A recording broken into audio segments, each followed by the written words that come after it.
la palabra del Señor y espero que la voz me respete. Os pido disculpas porque sabéis que he estado afónico durante toda la semana y a partir de ayer empecé a recuperar un poco la voz, así que os pido disculpas por el tono de voz, y si veis que esto me deja el agua ahí abajo, no pasa nada. Bebo con más frecuencia agua, pues está todo el mundo así, está todo el mundo afónico y resfriado. Así que hoy tenemos médicos, casi. Bueno, vamos a poner este tiempo en las manos del Señor. Sí, Señor y Padre, te damos las gracias por poder abrir tu palabra, por poder, Señor, meditar y aprender de ella. Te damos las gracias, Señor, por tu palabra revelada a cada una de nuestras vidas, Señor, y porque tú nos das el privilegio de poder estudiarla, de poder escudriñar las Escrituras, Señor, y sabemos, Señor, que por medio de ella personas que no creen en ti, Señor, van a pasar de muerte a vida, y por medio de ella, Señor, vamos a crecer en santidad. Te pido, Señor, que tú cuides de este tiempo, Señor, que nos des corazones atentos, oídos, Señor, que quieran escuchar tu palabra, y te pido, Señor, también para que tú cuides de mi voz, Señor, para que pueda ser tu palabra predicada. Esto oramos en el nombre de Cristo Jesús. Amén. Amén. La isla de Sa Dragonera, que está situada en las Islas Baleares, está considerada como una de las 10 mejores islas de Europa. Y es una de las 10 mejores, ya que solamente es posible llegar a ella por medio de un velero. Tiene un gran valor turístico porque sus playas son paradisíacas y porque, como solamente se puede llegar a través de velero, pues su turismo está muy limitado. Se trata de una isla de 2,88 kilómetros cuadrados. Tiene una longitud de solamente 3 kilómetros 800 metros y una anchura solo de 500 metros. Es considerada un parque nacional, no tiene habitantes censados y su única vía de acceso es por medio de embarcaciones que parten o bien del puerto de San Telmo o del puerto de András. No es posible llegar a esta isla en barco público, no es posible llegar a la isla en avión ni en helicóptero, solamente tiene que ser a través de un velero de pequeño tamaño y dentro de unos horarios establecidos por el gobierno balear. Al igual que por más que te empeñes y por mucho dinero que tengas, no puedes atracar en la isla con tu gran yate, la salvación es solamente a través de la fe en la obra de Cristo Jesús en la cruz. Y esto, queridos hermanos, es lo que proclama el Evangelio. El Evangelio ofrece a las personas un beneficio incomparable que no ofrece ninguna otra religión. El Evangelio da respuesta a la necesidad más grande que toda persona tiene, al problema vital que se nos plantea en Romanos capítulo 3, versículo 23, cuando se nos dice que toda persona ha pecado y por tanto, a causa de nuestro pecado, toda persona es culpable delante de un Dios santo y por tanto son condenados al infierno debido a su rebelión. El infierno está lleno de personas cuyos pecados nunca fueron perdonados.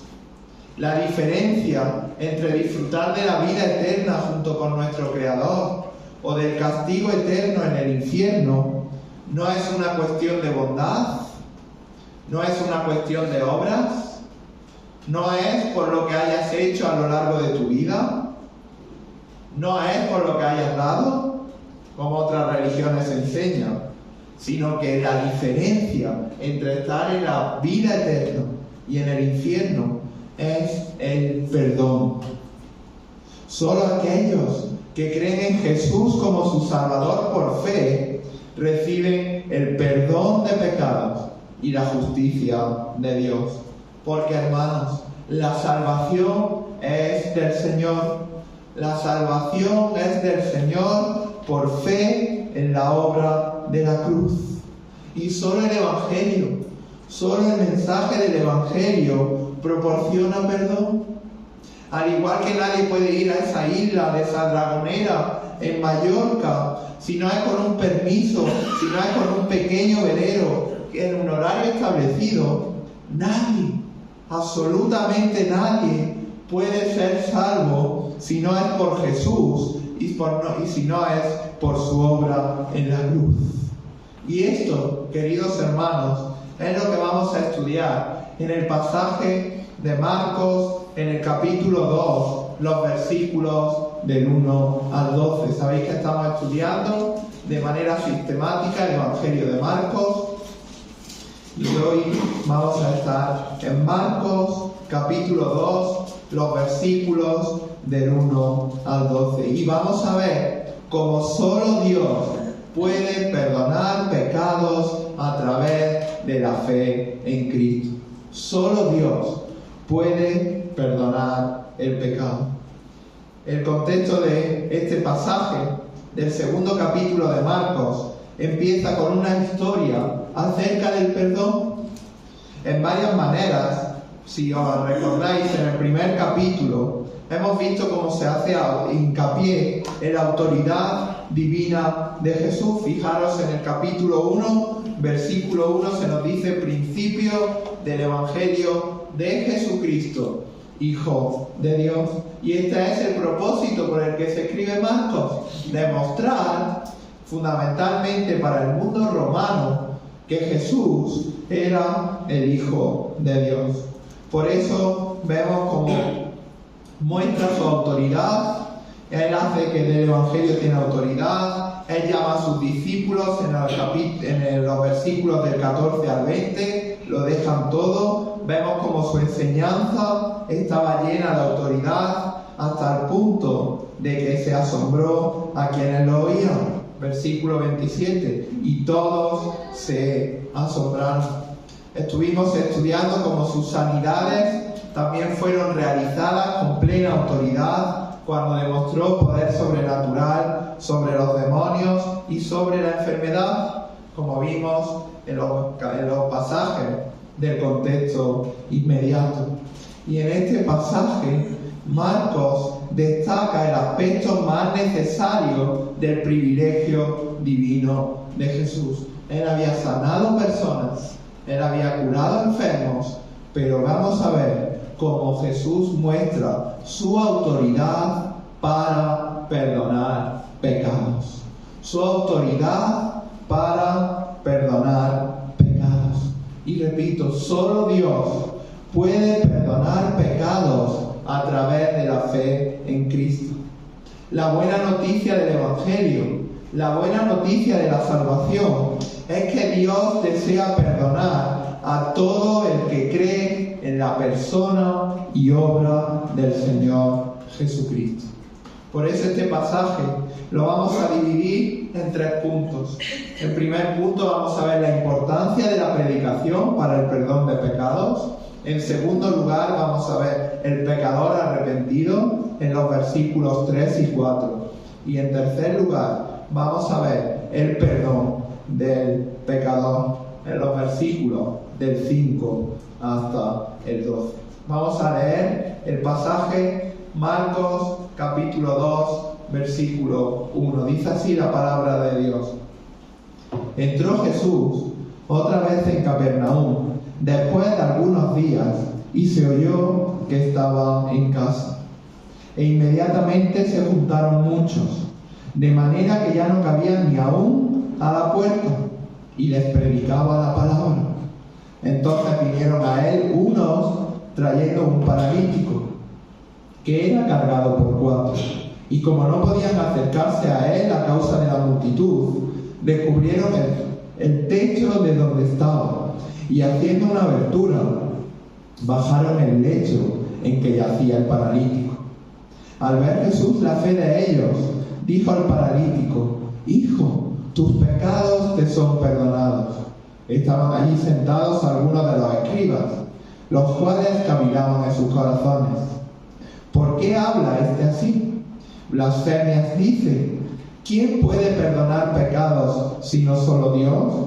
Y conociendo luego Jesús en su espíritu, que cavilaban de esta manera dentro de sí mismo, les dijo: ¿por qué caviláis así en vuestros corazones? ¿Qué es más fácil decir al paralítico: tus pecados te son perdonados? O decirle: levántate, toma tu lecho y anda. Versículo 10. Pues para que sepáis que el Hijo del Hombre tiene potestad en la tierra para perdonar pecados, dijo al paralítico: a ti te digo, levántate, toma tu lecho y vete a tu casa. Entonces él se levantó enseguida y tomando su lecho salió delante de todos, de manera que todos se asombraron y glorificaron a Dios diciendo: nunca hemos visto tal cosa. Hasta aquí el pasaje que vamos a estudiar en esta mañana. Y como he dicho, el primer punto es la importancia de la predicación. Versículos 1 y 2 dice: entró Jesús otra vez en Capernaum, después de algunos días, y se oyó que estaba en casa. E inmediatamente se juntaron muchos, de manera que ya no cabía ni aún a la puerta, y les predicaba la palabra. Fijaros, hermanos, comienza el pasaje que estamos enseñando, señalando que Jesús volvía de nuevo a la ciudad de Capernaum. Si recordáis, en el capítulo 1, cuando estudiamos el versículo 45, vimos como el Señor Jesús sanó a un hombre con lepra y él le dijo que vaya a su casa, pero este le desobedeció, lo promulgó a toda la ciudad y se extendió su fama. Y fijaros cómo terminaba, versículo 45: pero oído él, comenzó a publicarlo mucho y a divulgar el hecho, de manera que Jesús ya no podía entrar abiertamente en la ciudad, sino que se quedaba fuera en los lugares desiertos. No obstante, vemos como aquí de nuevo el evangelista Marcos, movido a escritura por el Espíritu Santo, nos matiza que habían pasado unos días.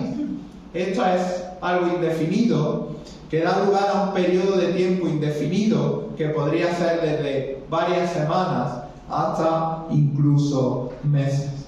Pero vemos como Jesús de nuevo vuelve a la ciudad de Capernaum y vemos como esta ciudad va a ser el centro de operaciones del ministerio terrenal de Cristo.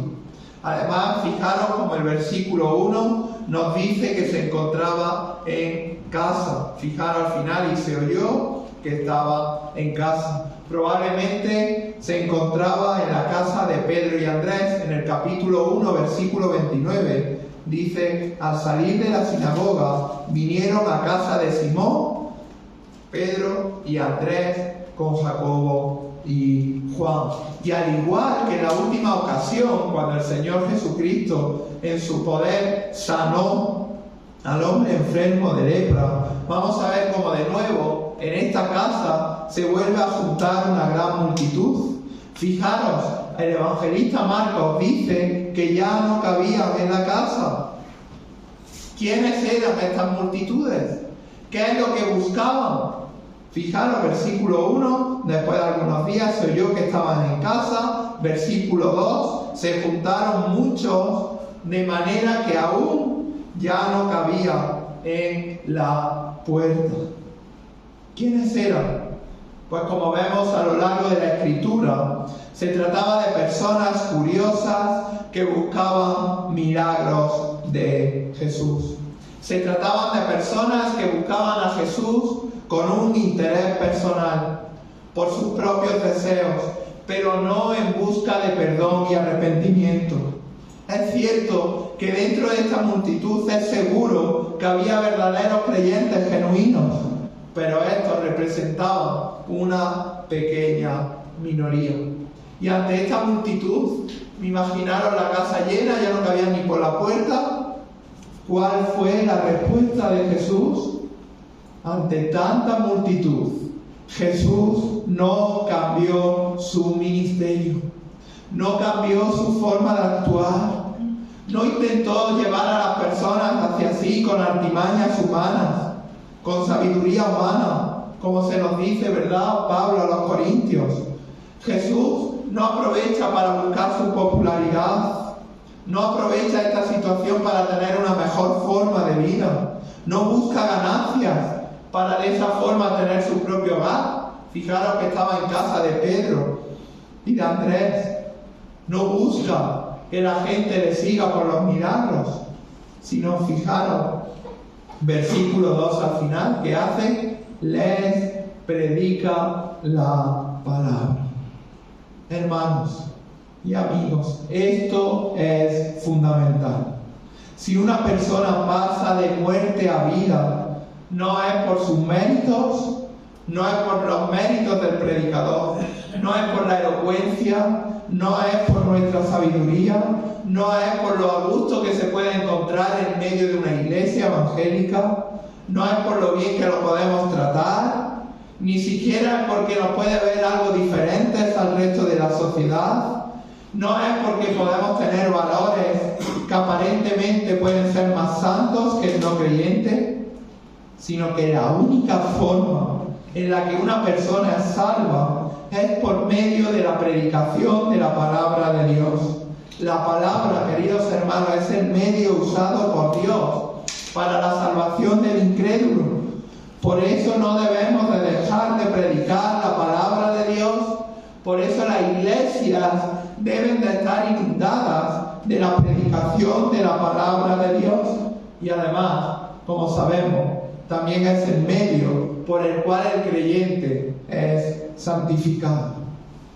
Hermanos, no dejemos de predicar la palabra de Dios. No nos dejemos arrastrar por falsa enseñanza, por falsas formas de culto que alejan la predicación de la palabra. No por usar artimañas jóvenes, jóvenes me refiero a actuales,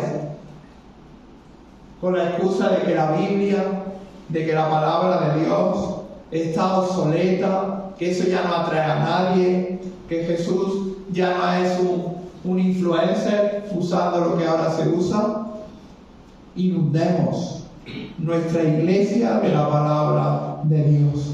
Inundemos nuestras conversaciones de la palabra de Dios. Inundemos nuestra vida de la palabra de Dios. Fijaros, Jesús ante la multitud que hizo, predicar la palabra. ¿A quiénes predicaba? Fijaros, en esta multitud de los que había en la casa, incluía una gran cantidad de fariseos que iban a convertirse en protagonistas de la historia a partir del versículo 6. Estos fariseos eran principales guardianes y defensores de las tradiciones y rituales legalistas que impregnaban el judaísmo del siglo I. El término fariseo significa separado y realmente ese término definía la filosofía detrás del movimiento. Eran unos 6.000, estaban dentro del judaísmo y evitaban cualquier interacción con los gentiles. No querían juntarse con los gentiles, con los recaudadores de impuestos o con personas que ellos consideraban pecadores. Se consideraban como los más santos de todos los judíos, pero su santidad era una santidad externa, era una santidad superficial. Consistía en que ellos hacían sus propias reglas, sus propios estatutos y añadían a la ley de Moisés una serie de preceptos que ellos cumplían de cara a la galería, pero no en su corazón. Fijaros, estos se formaron en aproximadamente 2 siglos antes del nacimiento de Cristo. Y cuando el Señor Jesucristo vino a este mundo, los fariseos componían el grupo religioso dominante en Israel. Como he dicho, dentro de estos fariseos habían otros grupos que eran los escribas. Estos escribas eran los intérpretes de la ley. Eran teólogos y eran eruditos del Antiguo Testamento. Nacieron en el tiempo del libro de Esdras y de Nehemías, cuando los israelitas sabéis que volvieron del exilio a su patria después del cautiverio babilónico. Los escribas eran los responsables de copiar y de preservar las escrituras, y su finalidad era enseñar al pueblo. Aunque algunos de estos fariseos, aunque algunos de estos escribas, por la gracia de Dios conocieron a Jesús, como vemos por ejemplo en el Evangelio de Juan, en el capítulo 19, versículo 39, estos escribas y fariseos se oponieron abiertamente a Jesús. Y estaban aquí. Estos escribas y fariseos estaban entre la multitud, pero no querían aprender de Jesús, sino que veían a Jesús como su gran amenaza. ¿Y para qué estaban? Porque querían desacreditarlo, querían eliminar a Jesús, era su amenaza. Continúa este pasaje y pasamos al punto 2 de nuestro bosquejo y vamos a ver al pecador arrepentido, versículos 3 y 4. Dice así la palabra del Señor, en versículo 3. Entonces vinieron a él unos trayendo un paralítico que era cargado por 4. Y como no podían acercarse a él a causa de la multitud, descubrieron el techo de donde estaba. Y haciendo una abertura, bajaron el lecho en que yacía el paralítico. Fijaos, a partir del versículo 3, la historia cambia el enfoque. Hablábamos de la multitud, como Jesús le predicaba la palabra, y ahora el evangelista Marcos, movido a escritura por el Espíritu Santo, se centra en 4 hombres y un paralítico. Justo en el pasaje anterior, en el versículo 40 al 45, estudiamos a los leprosos. Estos leprosos sabéis que eran rechazados por la sociedad judía. Sin embargo, los paralíticos no eran rechazados por los israelitas. Vemos este paralítico que era transportado, nos dice la Escritura, por 4 hombres. Y vemos porque no era rechazado, porque su enfermedad no era contagiosa. No obstante, entre los israelitas, fijaros, existía el convencimiento de que su enfermedad era a causa del pecado. Es decir, era paralítico, según los israelitas, como consecuencia inmediata de haber pecado. Pero fijaros, es interesante ver cómo en Mateo, vamos a ir por un instante, capítulo 4, versículo 24, dice la palabra, y se difundió su fama por toda Siria, y le trajeron todos los que tenían dolencias, los afligidos por diversas enfermedades y tormentos, los endemoniados, lunáticos y paralíticos, y los sanó. Durante esos 3 años, el Señor Jesucristo sanó a muchos paralíticos. Sin embargo, en los 3 evangelios sinópticos solamente se nos relata la historia específicamente de este paralítico. ¿Por qué? Porque sabéis que el Señor Jesucristo sanaba, hizo estos milagros para mostrar su autoridad, para mostrar que era el Hijo de Dios, pero para esto no vino el Señor Jesucristo. Era una muestra más del poder que tenía sobre la enfermedad.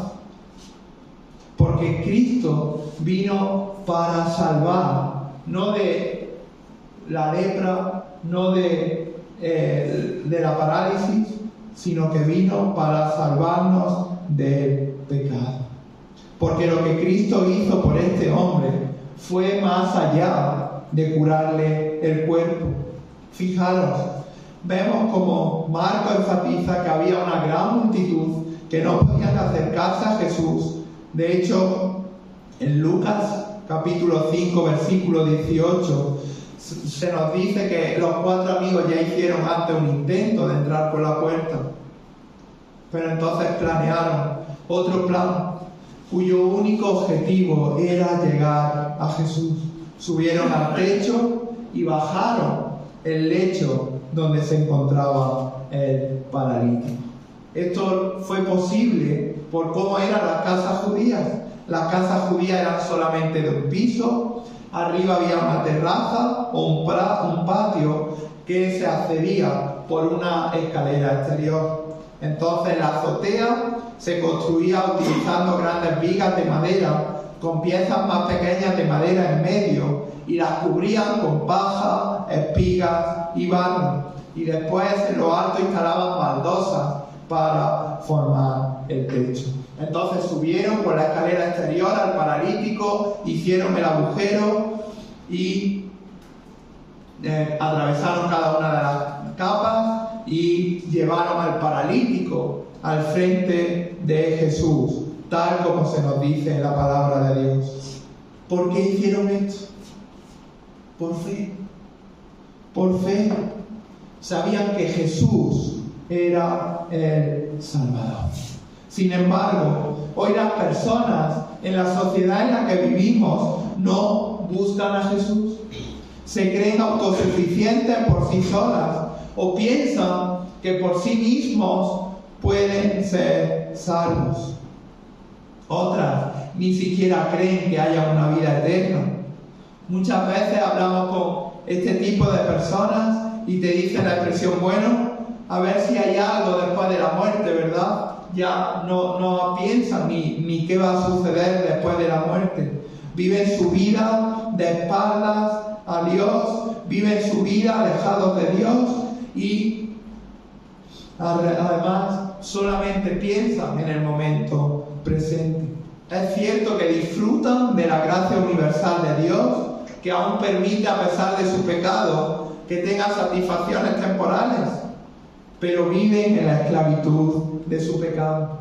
Viven alejadas de su Creador, viven sin Dios, no se preocupan de lo eterno, se ocupan de lo temporal. Tienen una buena casa, buscan una buena casa, un buen coche, un buen apartamento, cosas que son lícitas, cosas que son buenas, siempre y cuando Dios no sea quitado del primer lugar de tu vida.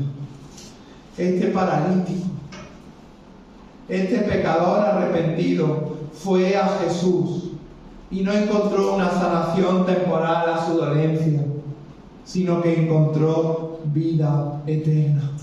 Fijaros, versículo 5, y entramos en el punto 3, el perdón del pecador.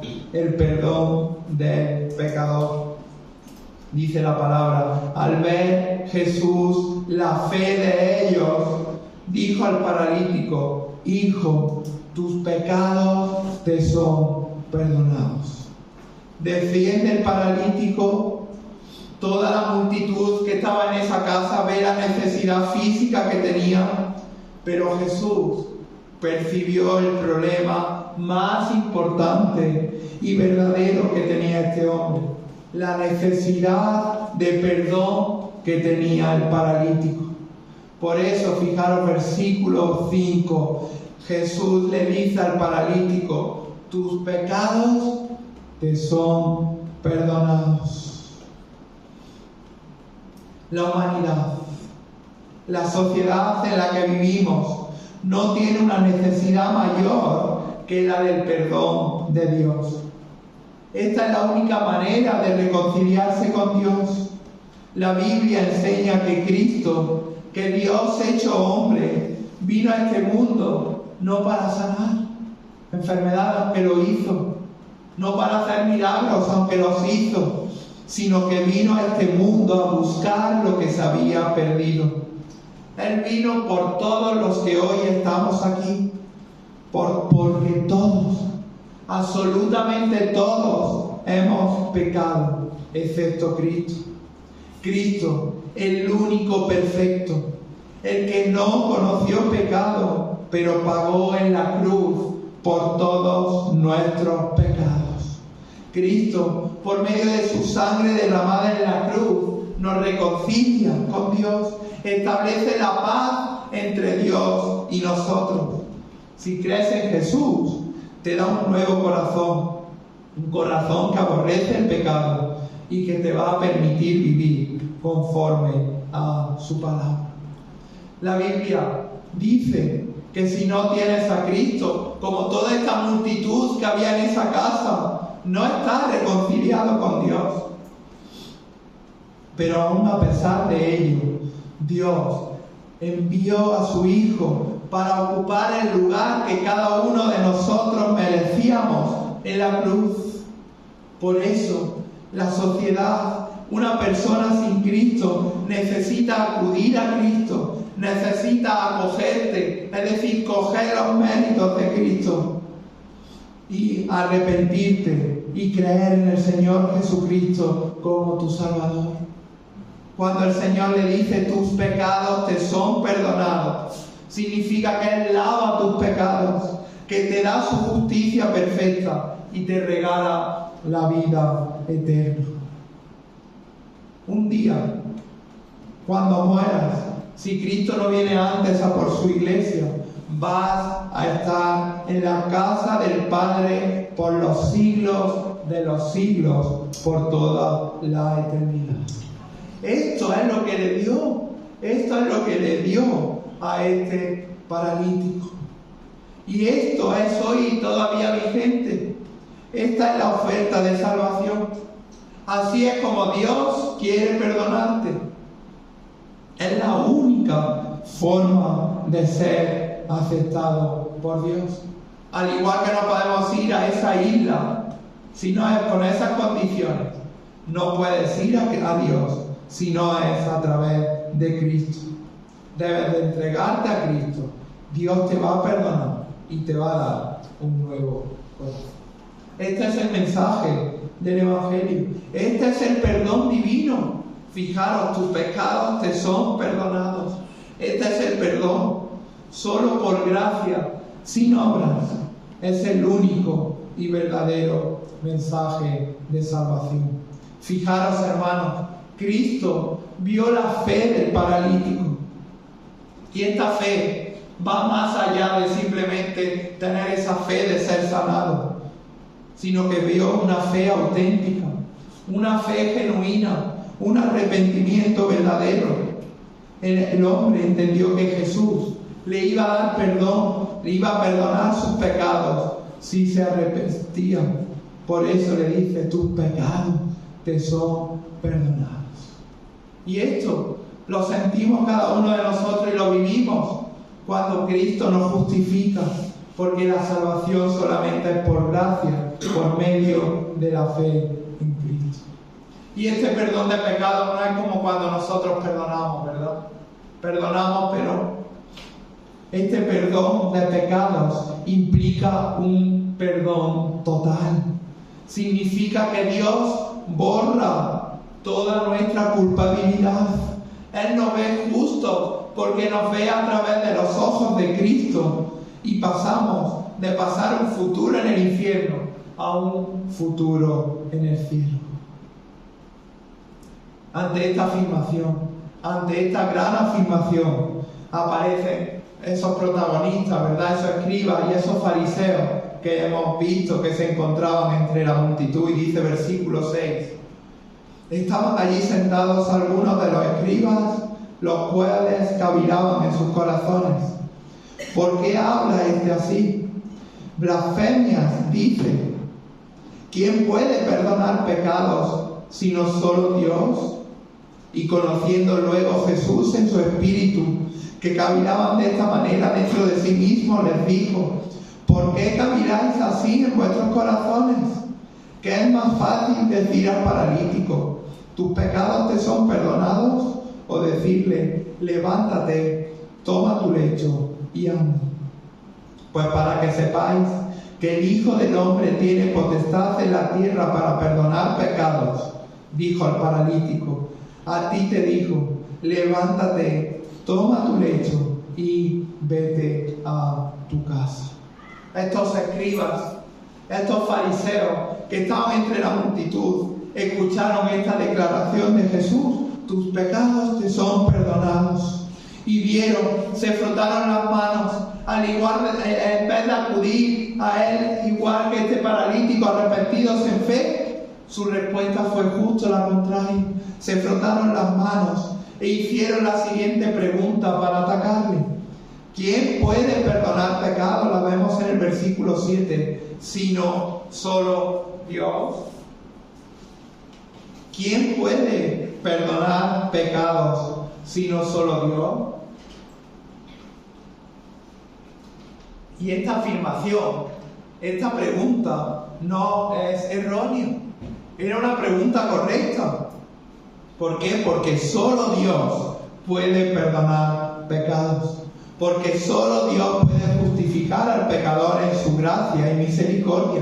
Nadie, absolutamente nadie, puede perdonar pecados. Por tanto, nadie en este mundo, ninguna religión, ningún sistema religioso te va a perdonar los pecados, sino solo Dios. Entonces los escribas lo vieron y dijeron: este es un blasfemo. Y desde la perspectiva judía, la blasfemia era el delito más horrible que podía cometer. Dentro de su sistema judío podemos diferenciar 3 niveles de blasfemia. El primero era si se hablaba mal de la ley de Dios. De hecho, fijaros en Hechos capítulo 6, versículo 13. Justo de esto fue acusado Esteban. Fijaros en Hechos 6:13.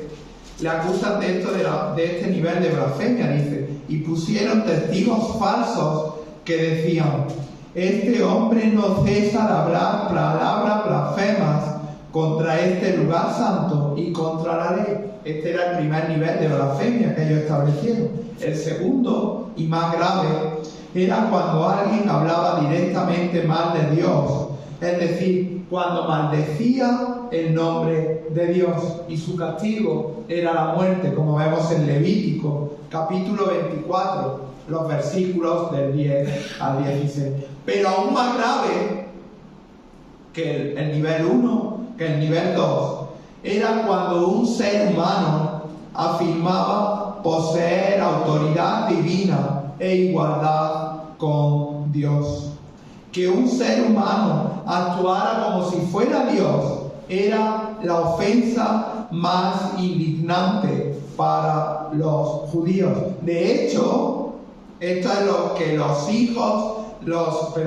líderes religiosos dictaminaron que Jesús había hecho, y este fue el motivo por el que justificaron la muerte, el asesinato del Hijo de Dios en la cruz del Calvario. Por tanto, fijaros, los escribas y los fariseos se estaban frotando las manos porque habían encontrado una prueba para acusarle. Habían dicho: ¡wow! Estar entre la multitud, estar aquí, ha merecido la pena. Hemos pillado a este hombre blasfemando. Pero lo que no sabían era que Jesús les iba a mostrar su deidad. Le iba a mostrar que Él verdaderamente era Dios hecho hombre. Fijaros, en primer lugar, porque leyó las mentes de ellos. Fijaros versículo 8 y dice: y conociendo luego Jesús en su espíritu que cavilaban de esta manera dentro de sí mismo, les dijo: ¿por qué caviláis así en vuestros corazones? Es decir, Jesús conocía, porque era el Hijo de Dios, lo que sus mentes estaban pensando.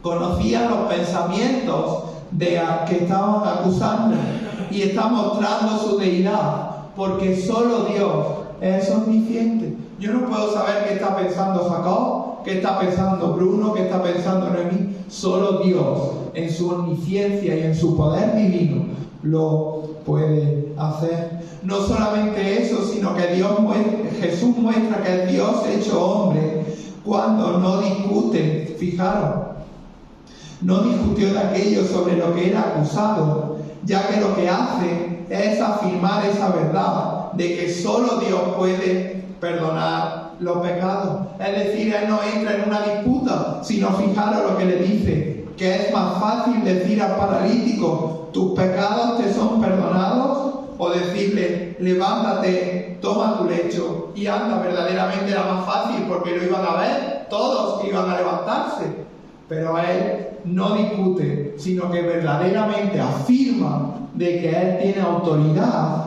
para perdonar los pecados. Además vemos como Jesús, en tercer lugar, muestra su poder divino, ya que después de haber perdonado el pecado del paralítico, no solamente le perdona los pecados. Fijaros, hasta este instante no había sanado al paralítico. Fijaros, pues para que sepáis, y Él lo afirma de sí mismo, que el Hijo del Hombre tiene potestad en la tierra para perdonar pecados. Es decir, esto ya lo hago. Tengo autoridad sobre el pecado. A ti te digo, el versículo 11, levántate, toma tu lecho y vete a tu casa. Fijaros, hasta ese instante el paralítico no había sido sanado. Jesús muestra su poder no solamente sobre el pecado, sino también sobre la enfermedad. Y le dice y afirma y no discute que tiene potestad en la tierra para perdonar pecados. Versículo 12. Entonces el paralítico se levantó enseguida, tomó su lecho, salió delante de todos, de manera que todos se asombraron y glorificaron a Dios diciendo, nunca hemos visto tal cosa. El hombre, el paralítico, se levanta al instante, sale delante de todos. Una recuperación, ¿verdad?, que es completa e inmediata. No necesitaba un periodo de recuperación, no necesitaba sesiones de fisioterapia, no necesitaba ir adaptándose a su nuevo estado de bipedestación, sino que salió delante de todos. En Lucas capítulo 5, versículo 25 dice que se fue a casa glorificando a Dios. No porque había sido curado, sino porque sus pecados habían sido perdonados. Qué diferencia, ¿verdad, hermanos? Qué diferencia entre esos escribas y esos fariseos cuyos corazones seguían endurecidos, que tenían delante al Hijo de Dios, a Dios hecho hombre, que tenían acceso directo a la eternidad y seguían endurecidos. Y este paralítico que se fue glorificando a Dios, porque verdaderamente su verdadero problema había sido resuelto. Y luego tenemos esa multitud, ¿verdad? Versículo 12. Dice en la segunda parte, se quedaron asombrados. Esa palabra traducida al griego la podemos entender como boquiabiertos, estupefactos de lo que acababan de ver. Y su respuesta no fue otra que la de glorificar a Dios. Pero luego vemos, ¿verdad?, en el ministerio final de Jesús, cuando fue llevado a la cruz y solamente muy pocas personas le seguían. Para la mayoría de los espectadores, esto fue una respuesta superficial. Estaban atónitos, glorificaron a Dios, veían a Jesús solo como un hombre, a quien Dios le había otorgado autoridad, pero no veían a Jesús como el Hijo de Dios. Y hoy en día muchas personas ven a Jesús como un líder, ven a Jesús como una persona que, un filósofo. Yo que estoy en el instituto lo ven, bueno, como un sistema de filosofía, pero no ven a Jesús como el Salvador. La salvación solo es del Señor. y todos los milagros que Jesús hizo en su ministerio terrenal fueron señales que validaban su autoridad para perdonar a los pecadores. No es solo que Él perdonaba a los pecadores, sino que Él es la base del perdón divino. Jesús, su obra en la cruz, es el único camino al perdón de pecados. Al igual que hay solo una forma de llegar a esta isla de Sadragonera en Palma de Mallorca, y por más que te empeñes y por más que quieras, no puedes ir de otra forma.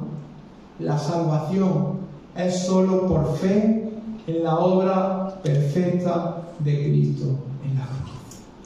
Este es el mensaje del Evangelio. Este es el mensaje que debemos de proclamar. Este es el mensaje que cada uno de nosotros debemos de vivir. Vamos a orar.